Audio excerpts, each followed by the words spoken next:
When I was in high school, I had a really good friend who lived next door to a house that was always up for sale.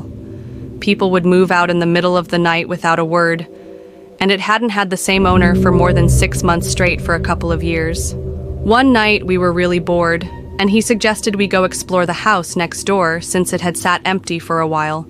We go around back and there's a dog door that he can crawl through, and he unlocks the door and lets me in. The house itself is really unremarkable. It looked like it was built in maybe the 1950s and was a craftsman-style house in an older, nicer part of town. My friend's house was similarly built. The kitchen had a really nice built-in breakfast table set against a picture window.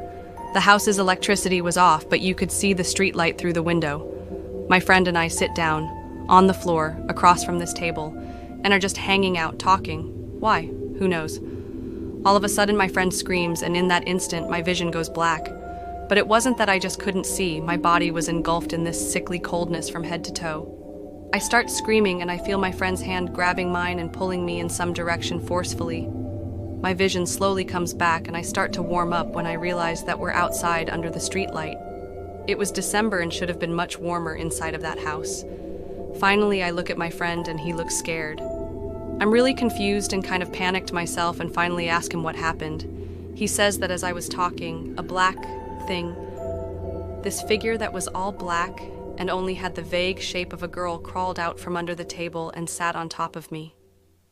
Apparently, I started groping around with my eyes wide open, like I couldn't see, and he was so freaked out, he pulled me out of the house. We're still friends, and we bring it up every now and then, but the story itself never changes, and it still sends chills down my spine.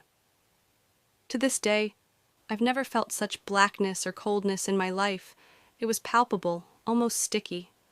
For a couple of days afterward, I couldn't shake this unsettling feeling, and I could never walk past that house again. Ugh,